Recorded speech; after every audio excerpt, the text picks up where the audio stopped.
बिस्मिल्लाहिर्रहमानिर्रहीम। अस्सलामुअलैकुम। मेरे चैनल में आपका इस्तकबाल है।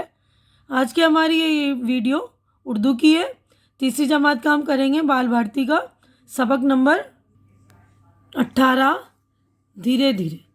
ये नज़्म है एक, तो हम ये वाली धीरे धीरे वाली नज़्म पढ़ूंगी मैं आपको और समझा दूंगी। ठीक है ना। तो मैं पढ़ रही हूँ, आप लोग अच्छी तरह से इसको सुन लीजिए। घर लौटा सूरज बेचारा धीरे धीरे, यानी शाम का वक्त हो गया ना, तो सूरज जो है डूबने लगता है, अपने घर जाता है। उसको कह रहे हैं कि घर लौटा सूरज बेचारा धीरे धीरे, फैल गया हर सू अंधियारा धीरे धीरे, यानी सूरज जब छुप जाता है तो हर तरफ जो है अंधेरा फैल जाता है ना। आ पहुंचा कोठे के ऊपर चलते चलते, खोया खोया चांद हमारा धीरे धीरे, देखो कैसा चमक रहा है टिम टिम टिम टिम, आसमान में शाम का तारा धीरे धीरे, यानी शाम हो जाती है तो शाम के वक्त तारे आसमान में चमकने लगते हैं ना। माझी गाए गाता जाए हैया हैया, कश्ती ने छू लिया किनारा धीरे धीरे। तो माझी किश्ती चलाने वाले को बोलते हैं माझी। तो माझी जब किश्ती चला रहा है शाम के टाइम, जब लोग जा रहे हैं उसकी किश्ती में, तो वो गा रहा है, हैया हैया कर रहा है, और आहिस्ता आहिस्ता जो है किश्ती जो है किनारे की तरफ बढ़ रही है। चुपके चुपके निंदिया आई सपने लाई, सोया सबका राज दुलारा धीरे धीरे, यानी शाम हो गई, उसके बाद रात आ गई, तो नींदिया आ जाती है ना आहिस्ता आहिस्ता बच्चे को। और जो है जब हम सो जाते हैं तो नींद के बाद जो है सपने आने लगते हैं, यानी हमें ख्वाब आने लगते हैं ना। तो वही बुक कह रहे हैं इस नज़म में, शायर के सबका राज दुलारा, यानी छोटा बच्चा जो सो गया आहिस्ता आहिस्ता। और ये वाली नज़म जो लिखने वाले शायर, उनका नाम है अताउर रहमान तारिक। तो जो नज़म शेर व शायरी वगैरह लिखते हैं उनको शायर कहते हैं। जिस तरह इंग्लिश में पोएम लिखने वाले को हम पोएट कहते हैं ना, तो उर्दू में हम शायर कहते हैं। तो हमारा ये जो है नज़म हो गया मुकम्मल। देखिए यहाँ पर बच्चा लेटा हुआ है ना, नींद के आगोश में चला गया। तो हमारा पेज नंबर जो है 59 हो गया कंप्लीट। अगले सफ़े पर हम चलेंगे। हरसू, तो ये देखिए ये अल्फाज है, इसके मीनिंग है, इसके मायनी। हरसू हर तरफ, अंधियारा अंधेरा, माझी कश्ती चलाने वाला, हैया हैया कश्ती चलाते वक्त माझी ऐसी आवाज़ निकालते हैं, निंदिया नींद, सपने ख्वाब। तो उसके बाद हमारी मश्क हो गई है ना शुरू। देखिए यानी एक्सरसाइजेस में सवाल जवाब करने हमें।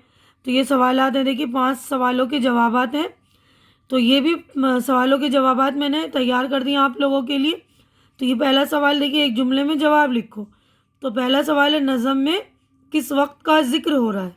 जिक्र है, यानी ये नज़म जो हमने पढ़ी किस वक्त के लिए, ये नज़म पूरी नज़म है। तो जवाब देख लीजिए।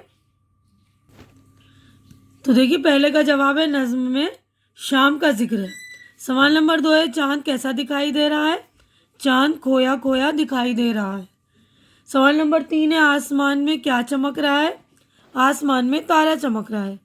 सवाल नंबर 4 है, माझी क्या कर रहा है? माझी गाना गा रहा है। सवाल नंबर 5, नज़्म में राज दुलारे से क्या मुराद है? तो जवाब देखिए, नज़्म में राज दुलारे से मुराद बच्चा है, यानी बच्चे को राज दुलारे कह रहे हैं ना। राज दुलारा यानी सबसे प्यारा, तो बच्चे को कहते हैं। अब अगला हमारा क्वेश्चन है, नीचे दिए हुए हर लफ्ज़ के सामने कोई दूसरा लफ्ज़ जोड़कर नया लफ्ज़ बनाओ। जैसे मिसाल दी हुई ना, आर पार, तो आर पार, इसी तरह काम टाल आस, झट झूठ, इस तरह। तो लफ्ज़ मतलब ऐसे कोई लफ्ज़ जोड़कर नया लफ्ज़ बनाते हैं ना, उससे मिलते जुलते हुए। तो ये देखिए मैंने लफ्ज़ जोड़ दिए, काम काम काज, है ना। तो ये लिख दिया मैंने काम काज। टाल के साथ जोड़ा टाल जमा मटोल, तो टाल मटोल। आस जमा पास, आस पास। झट, तो झट जमा पट, झटपट। झूठ, झूठ जमा मूठ, झूठ मूठ।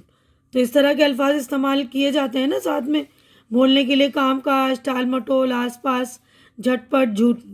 अब नेक्स्ट क्वेश्चन की तरफ हम चलेंगे। देखिए हमारा अगला क्वेश्चन है, इस नज़्म में धीरे धीरे टिम टिम टिम टिम टिम टिम जैसे अल्फाज आए, लफ्ज़ों की को इस तरह तकरार से इस्तेमाल करने पर बात में ज़ोर पैदा होता है।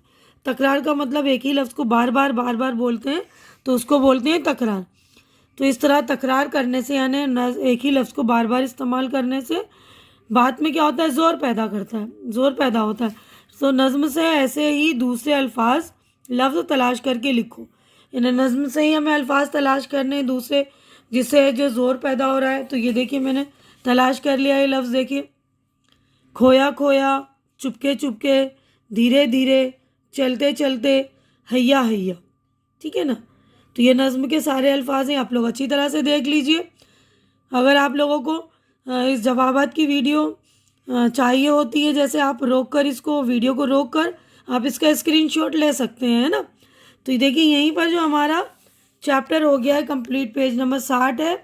ये हमारा पेज नंबर 60 कंप्लीट हो गया है और ये नज़्म भी हमारी मुकम्मल हो गई। तो मैं अपनी वीडियो भी मुकम्मल करती हूँ। उम्मीद करती हूँ कि आप लोगों को मेरे समझाने का तरीका अच्छा लग रहा होगा। अच्छा लग रहा है तो मेरी वीडियो को लाइक कीजिए, ज़्यादा से ज़्यादा शेयर कीजिए, ताकि जो आपके ज़रूरतमंद दोस्त, फ्रेंड, कज़िन्स वगैरह उन तक मेरी वीडियो पहुंचाइए, ताकि उनकी भी प्रॉब्लम सॉल्व हो चुके। और मेरे चैनल को सब्सक्राइब करके आप लोग मेरी हौसला अफजाई कीजिए, मेरी हिम्मत बढ़ाइए। हमारी अगली मुलाकात इंशाअल्लाह अगली वीडियो में होगी। तब तक के लिए आप लोग अपना ख्याल रखिए, मुझे दुआओं में याद रखिए। अल्लाह हाफिज़।